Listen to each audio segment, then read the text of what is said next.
부의 사다리 꼭대기로 함께 가요. 모두의 성장을 응원하는 해나경입니다. 고시원 운영하시는 초보 원장님들, 그리고 고시원 사업을 앞두고 있는 예비 원장님들, 운영 편하게 잘 하시려면 이것부터 기억하시고 이분과 친해지세요. 사건 사고가 끊이지 않는 고시원 현장 초반에 인수받으면 3개월 동안은 정말 이런 일 저런 일 많이 생기실 거예요. 근데 그때는 이제 고시원에 적응도 해야 되고 나도 상황 파악을 빨리 해야 되니까 거의 이제 매일 출근하다시피 하실 텐데, 3개월 100일의 기적이 끝나고 나면 오늘 굳이 나가야 되나? 이렇게 되죠. 그러면 오늘 누구한테 부탁할 사람 없나? 이제 하게 된단 말이에요.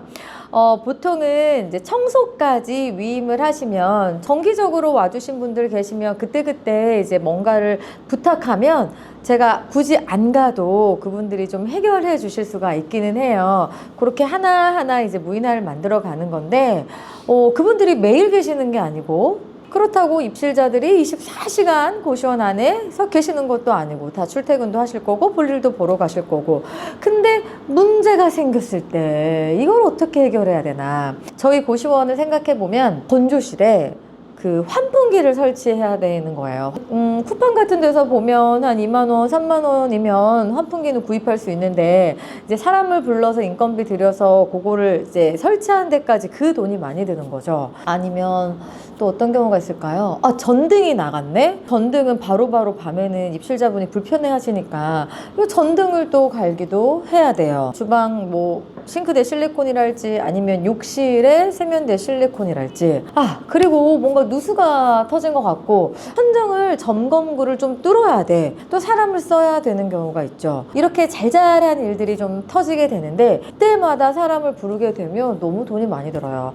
그래서 우리는 고시원과 가장 가까이에 철물점이 어디 있는지를 파악을 하셔야 되고요. 이 철물점 사장님과 친해야 됩니다. 보통 고시원 근처에는 철물점이 하나씩 다 있더라고요. 철물점은 만물상 같아요. 모든 것들을 웬만해서 다 팔거든요.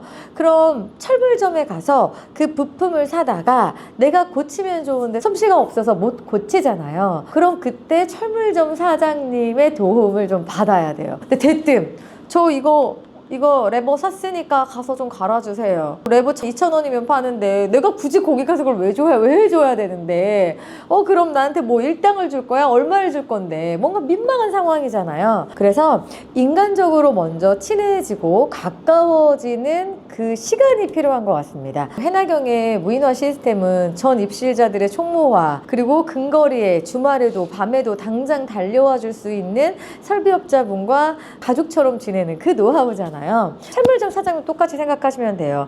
맨 처음에는 이제 저희 여기 이제 인수받았다고, 아무래도 여기 올 일이 많을 것 같다고 인사를 좀 드리는 거죠. 근데 말로만 하는 인사보다는 왜 그런 거 있잖아요. 호혜성의 법칙이라고 아시죠? 내가 뭔가 주면 받는 사람이 그만큼 해야 될 것 같은 그 의무감과 막 그런 게 있잖아요. 그래서 그냥 뻔한 원비디, 바카스, 비타오백도 이런 거 말고 빵집 같은 데서 정말 맛있는 단팥빵 이렇게 세트라든지, 아니면 제가 잘 쓰는 건 춘천 감자빵 아시죠? 인터넷으로 막 미리 주문해 놓고, 왜 그런 거는 당장 우리 마트나 빵집에서 살 수 없는 건데 한 번 들어는 받고 한 번 먹어는 봤잖아. 되게 맛있는 것들이잖아요. 어르신들 떡 좋아하니까. 네, 그런 것들을 사서 인사를 한번 드리는 거예요. 인사를 드리고 나서 이제 물건을 이렇게 너무 하나만 구입하지 말고 전구 같은 거나 배수구 트랩이랑 세면대 이런 거는 상비해 놓고 많이 쓰잖아요. 아마 철물점에서 그 소방용 감지기도 팔걸요? 그런 것들을 좀 많이 사두는 거예요. 네, 그래서 딱 각인이 되게. 그래서 많이 좀 사요. 그래서 저희 이제 앞으로 자주 올 것 같은데 잘 부탁드릴게요 하고 그날 매출을 좀 더 끌어주시는 거예요.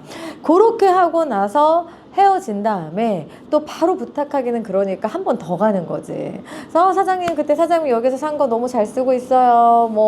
이번에도 이게 필요하네요 하면서 이제 좀 인간적으로 친해지는 거예요. 그리고 나서 갑자기 갑자기 문제가 터졌는데 내가 해외에 있거나 멀리 지방에 있거나 아니면 막 신나게 놀고 있거나 아니면 무슨 강의를 듣고 있거나 못 간다 할 때 그때 그 철물점 네이버 플레이스로 그 다 전화번호 나와 있잖아요. 만약에 지도 등록이 안 돼 있는 철물점도 굉장히 많거든요. 이거는 그 전에 들어갔을 때 이거 영업시간 이런 거 그 네이버에 안 나와 있던데 저 번호 알려주시면 제가 한번 전화 연락 미리 드려도 돼요? 이러면서 전화번호를 또 받아올 수 있잖아요. 그래서 그때 이렇게 전화하셔가지고 사장님 진짜 너무 죄송한데 수도가 뭐가 문제가 생겨가지고 뭐 밸브를 잠가야 된다고 하는데 제가 지금 멀리 있어가지고 사장님 혹시 그거 한 번만 봐주실 수 있어요? 그거 좀 부탁 좀 드릴게요. 해서 사장님이 이제 근거리에 있으니까 멀리 있으면 못 오죠. 그래서 가까이 있는 곳을 공략을 해야 되거든요. 그래서 만약에 딱 오셔가지고 해주셨다 그러면 그 이상의 거를 웬만한 출장비 이상의 거를 이제 선물로 해드리거나 성의 표시를 해드리는 거죠. 근데 그게 매번 선물 주는 게 약간 애매하고 좀 그렇다 하면 사장님 여기 바로 걸어서 3분이면 오시니까 제가 이렇게 한 번씩 일이 터질 때마다 또 설비업자 부르고 그러면 돈이 너무 많이 들기도 하고 바로바로 일 처리가 안 돼서 사장님이 막 이렇게 뛰어와 주시면 제가 이걸로 좀 물건값하고 출장비 명목으로 좀 저렴하게 해서 비용 처리를 좀 해드리면 안 될까요? 이렇게 하면 다들 또 그 돈 버는 거라 흔쾌히 하세요. 그러니까 우리가 뭐 네이버에서 뭐 아니면 뭐 여기저기서 이 업체 찾아가지고 부르고 막 하면 비용이 많이 발생되거든요. 그래서 철물점 사장님과 인간적으로 친해져서 사장님께도 그에 상응하는 비용을 드리고 우리가 좀 운영하는 데 있어서 최대한 고시원을 좀 덜 가고 바로 우리 입실자들의 민원은 바로 해결할 수 있는 그런 방법을 이렇게 딱 쓰시는 게 좋을 것 같습니다. 근데 철물점 사장님하고 친해지는 거는 저희 해남경 패밀리 분들도 너무 잘 써먹고 있는 방법이어서 이건 꼭 추천드릴게요. 이런 꿀팁들이 사실 가장 현실적인 또 조언이 될 수 있을 것 같아서 함께 해봤습니다. 우리 고시원 운영을 최대한 즐겁고 재미있고 행복하게 하실 수 있도록 해나경이가 끝까지 옆에서 응원할게요. 고맙습니다. 그럼 저는 여기서 인사드릴게요. 안녕!